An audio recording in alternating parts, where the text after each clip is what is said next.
Hello friends, आज मैं लेके आया हूँ आपके लिए क्वेश्चन 12th फिजिक्स 2012 का क्वेश्चन पेपर है। उससे मैं क्वेश्चन लेके आया हूँ। काफ़ी इंपॉर्टेंट क्वेश्चन है और कैपेसिटर के कॉन्सेप्ट से है। क्वेश्चन है, a parallel plate capacitor is charged by a battery. आपके पास एक पैरेलल प्लेट कैपेसिटर है जिसे आपने चार्ज किया हुआ है एक बैटरी से। After some time the battery is disconnected and a dielectric slab with thickness equal to the plate separation. अब आपने क्या किया कि आपने कैपेसिटर को बैटरी से हटा लिया और हटाने के बाद में आपने उसमें एक डाइलेक्ट्रिक स्लैब रख दी जिसका डाइलेक्ट्रिक कांस्टेंट के है और उसकी थिकनेस भी कैपेसिटर की सेपरेशन के इक्वल ही है। How well the capacitance of the capacitor, potential difference between the plates and energy stored in the capacitor be affected. इस तरह का एक क्वेश्चन है। इसमें दो केस बन सकते थे, मैंने दोनों ही डिस्कस किए हैं। हाँ, पेपर में एक ही केस आया हुआ है। देखते हैं ये क्वेश्चन कैसे होगा। और ध्यान रखना कि ये काफ़ी इंपॉर्टेंट क्वेश्चन है पेपर के पॉइंट ऑफ व्यू से। दोनों में से कोई सा भी एक केस आपके एग्जाम में देखने को मिल सकता है। तो ये है कि आपके पास एक कैपेसिटर है जिसे आपने पोटेंशियल डिफरेंस V से चार्ज कर लिया और अब आपने उसे बैटरी से रिमूव कर दिया। तो बैटरी से रिमूव करने पे क्या फ़र्क पड़ेगा। सपोज ये कैपेसिटर है, आपने इसके अंदर मीडियम फिल कर दिया, ठीक है, और मीडियम का डाइलेक्ट्रिक कांस्टेंट है K। डाइलेक्ट्रिक कांस्टेंट कितना हुआ K। इनिशियली मान लिया इसका जो प्लेट का सेपरेशन है वो D है और एरिया ऑफ प्लेट A है।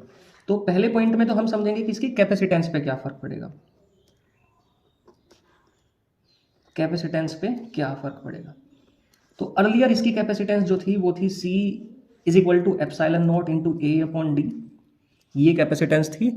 When the medium is filled, when medium is filled, अगर हमने इसके अंदर मीडियम भर दिया तब इसकी कैपेसिटेंस मान लिया C डैश है और C डैश होगी। अब एप्सिलॉन नॉट की जगह एप्सिलॉन M आ जाएगा। Epsilon M A upon D। हमें पता होना चाहिए कि एप्सिलॉन M को हम लिख सकते हैं K epsilon naught A upon D। तो आप देख रहे होंगे कि ये जो है ये तो पहले वाले कैपेसिटेंस है और इसमें K मल्टीप्लाई में आ गया। तो C dash is equal to बन गया KC। इसका मतलब कैपेसिटेंस जो है वो K टाइम्स इंक्रीज होगी। तो इस बात का ध्यान रखेंगे कि जब किसी कैपेसिटर के अंदर हम कोई मीडियम फिल करेंगे जिसका डाइलेक्ट्रिक कांस्टेंट K है तो उसकी कैपेसिटेंस K टाइम्स इंक्रीज हो जाएगी। और ये भी बात ध्यान रखने की है कि इस बात से भी फर्क नहीं पड़ता कि वो बैटरी से कनेक्टेड है या बैटरी से कनेक्टेड नहीं है, क्योंकि बैटरी से कनेक्ट होने ना होने से फर्क पड़ेगा चार्ज पे। फिलहाल इतना समझ आना चाहिए कि मीडियम भरते ही कैपेसिटर के अंदर उसकी कैपेसिटेंस K टाइम्स इंक्रीज हो जाएगी, मतलब उसकी कैपेसिटी बढ़ जाएगी, उसकी कैपेसिटी बढ़ी। सेकंड, अब हम समझेंगे कि चार्ज पे क्या फर्क पड़ेगा। तो अब समझने की बात यह है कि जब इसके अंदर मीडियम नहीं फिल हुआ था तब हमने इसे बैटरी से कनेक्ट किया था और बैटरी से कनेक्ट होने से उसके अंदर कुछ चार्ज स्टोर हो गया था। हमने उसे बैटरी से हटा लिया। बैटरी से हटाने के बाद उसमें मीडियम फिल किया, हमने उसे बाद में वापस बैटरी से कनेक्ट नहीं किया। तो जब हमने बैटरी से कनेक्ट किया ही नहीं तो उसमें और कोई तो चार्ज आ नहीं सकता। तो जितना चार्ज पहले से ही है उसके अंदर वही चार्ज उसके अंदर रहने वाला। तो चार्ज जो होगा remains unchanged, remains unchanged. Charge जो का तो रहेगा, ठीक है, क्योंकि आपने बैटरी से हटा रखा उसका, ठीक है। कैपेसिटी मान लिया उसकी बढ़ी, कैपेसिटर की कैपेसिटी तो ऑब्वियस सी बात है बढ़ जाएगी डाइलेक्ट्रिक रख देगी, लेकिन चार्ज तो नहीं आ सकता उसके अंदर। और चार्ज आता तो शायद बढ़ जाता चार्ज, जैसा कि इस वाले केस में होगा। इस वाले केस में क्या होगा कि चार्ज भी बढ़ जाएगा, जितनी कैपेसिटी बढ़ेगी चार्ज भी उतना ही ज़्यादा बढ़ जाएगा, क्योंकि अभी भी बैटरी से कनेक्ट है। कैपेसिटर चार्ज कहाँ से लेगा, कैपेसिटर चार्ज बैटरी से लेगा, ठीक है। थर्ड पॉइंट में इलेक्ट्रिक फील्ड समझेंगे हम। इलेक्ट्रिक फील्ड, तो इलेक्ट्रिक फील्ड अर्लियर कितना था। शुरुआत में इलेक्ट्रिक फील्ड था सिग्मा अपॉन एप्सिलॉन नॉट, जब आपने मीडियम फिल नहीं किया था, ठीक है। तो सिग्मा को आप लिख सकते हैं Q अपॉन A और ये epsilon naught as it is. तो ये तो है जब आपने मीडियम फिल नहीं किया तब क्या इलेक्ट्रिक फील्ड है। जब आपने मीडियम फिल कर दिया आफ्टर, तो मीडियम फिल करते ही इलेक्ट्रिक फील्ड कितना बनेगा भाई। चार्ज तो चेंज हुआ नहीं, तो चार्ज तो as it is. Area change हुआ नहीं, एरिया भी as it is. Epsilon naught की जगह आ जाएगा एप्सिलॉन M। और जैसे मैंने पहले बताया था कि एप्सिलॉन M की जगह हम लिखेंगे K एप्सिलॉन नॉट, ये अच्छे से याद होना चाहिए। तो Q A और इसकी जगह लिखेंगे हम K एप्सिलॉन नॉट। अब आप इसे देखो, ये क्या है, ये पहले वाला इलेक्ट्रिक फील्ड है। तो EM कितना बना, EM बना हमारे पास E अपॉन K। इसका मतलब इलेक्ट्रिक फील्ड भी के टाइम्स डिक्रीज हो गया, मतलब कैपेसिटेंस तो के टाइम्स इंक्रीज हो गई थी, इलेक्ट्रिक फील्ड घट गया, इलेक्ट्रिक फील्ड डिक्रीज हो गया, कैपेसिटेंस इंक्रीज हुई थी, चार्ज एज इट इज रहा। फोर्थ नंबर पे potential difference, potential difference, potential difference पे क्या फर्क पड़ेगा, तो हमें पता होना चाहिए कि V किसके इक्वल है, V है E इंटू डी। आफ्टर बाद में क्या होगा, मान लिया ये VM है तो VM होगा EM इंटू डी। EM की वैल्यू कितनी है, E अपॉन के इंटू डी, और E इंटू डी किसके इक्वल आ गया, V के, तो V अपॉन के। इसका मतलब पोटेंशियल डिफरेंस भी क्या हो जाएगा, के टाइम्स कम हो जाएगा। मतलब जैसे जैसे इलेक्ट्रिक फील्ड में फर्क पड़ेगा ऐसे ही पोटेंशियल डिफरेंस पे भी फर्क पड़ेगा, इस बात का हम ध्यान रखेंगे। तो अब हम देखेंगे कि एनर्जी पे क्या फर्क पड़ेगा, इलेक्ट्रिकल एनर्जी स्टोर्ड पे क्या फर्क पड़ने वाला है। इनिशियली एनर्जी जो थी वो थी 1/2 CV², ये कैपेसिटर के अंदर एनर्जी स्टोर्ड का फॉर्मूला है।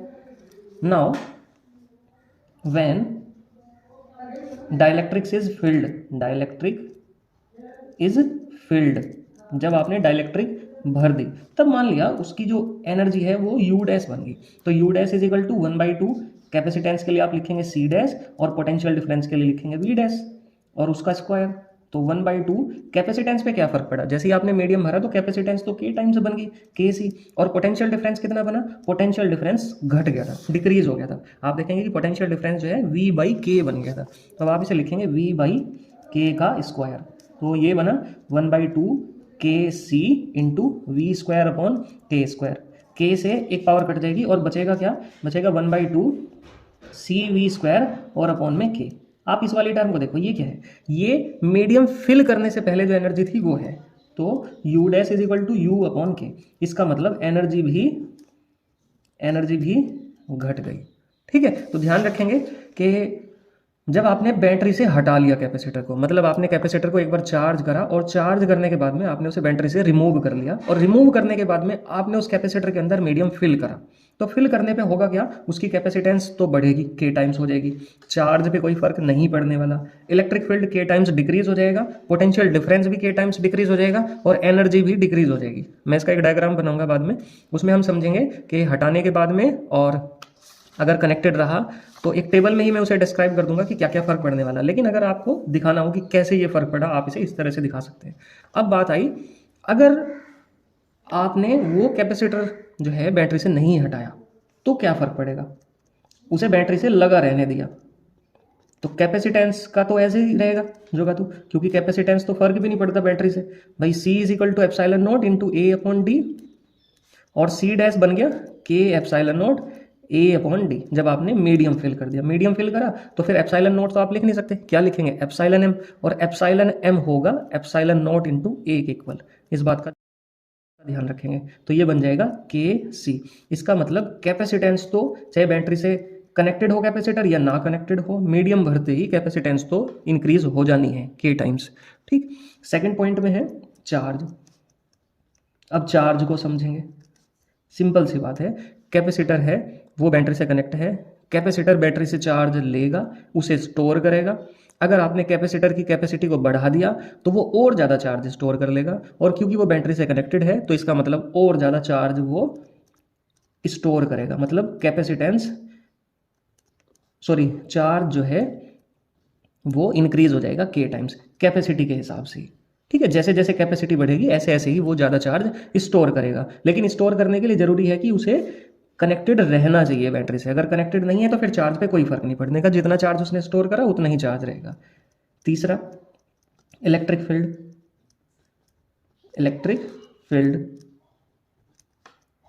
फील्ड समझेंगे भाई। इलेक्ट्रिक फील्ड का फॉर्मूला है E is equal to sigma upon epsilon naught, इधर हमने पढ़ा, सिग्मा को हम लिख सकते हैं Q upon A epsilon not.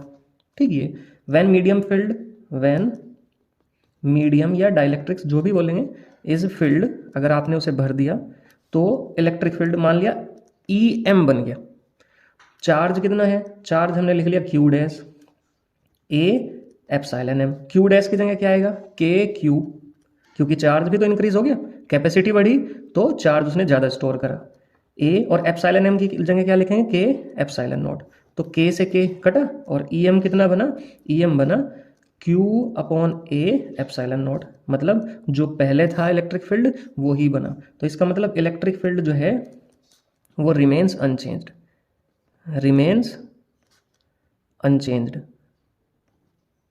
ठीक, फोर्थ में इसी तरह से पोटेंशियल डिफरेंस जो होगा, पोटेंशियल डिफरेंस भी रिमेन्स अनचेंज्ड, क्योंकि वो बिल्कुल इसी की तरह फॉलो करेगा। भाई इलेक्ट्रिक फील्ड नहीं चेंज हुआ तो फिर पोटेंशियल डिफरेंस भी चेंज नहीं होगा, तो वो भी अनचेंज रहेगा, रिमेन्स अनचेंज्ड। अब बात आई एनर्जी की, एनर्जी पे क्या फर्क पड़ेगा, U इज इक्वल टू है 1/2 CV²। मान लिया U डैश नई एनर्जी बनी मीडियम फिल करने के बाद में, तो वो होगा 1/2 C डैश और V डैश का स्क्वायर, तो 1/2 ये कितना बना, ये बना KC, C डैश कितना है KC, और V डैश किसके इक्वल है, V डैश में तो कोई चेंज हुआ ही नहीं, मतलब पोटेंशियल डिफरेंस तो जो का तो रखा रहा, तो ये V ही रहेगा, तो V², तो K को सामने लिख लूंगा 1/2 CV²। इसका मतलब एनर्जी है वो K टाइम्स इंक्रीज हो गई, तो U dash is equal to KU। पहले केस में जहां हमने ये पढ़ा था कि एनर्जी घट जाएगी, उसमें पढ़ा था कि अगर आपने कैपेसिटर को बैटरी से हटा लिया एक बार चार्ज करने के बाद में, तो उसकी एनर्जी भी K टाइम्स डिक्रीज हो जाएगी, जबकि यहाँ पे क्या है कि एनर्जी K टाइम्स इंक्रीज हो गई।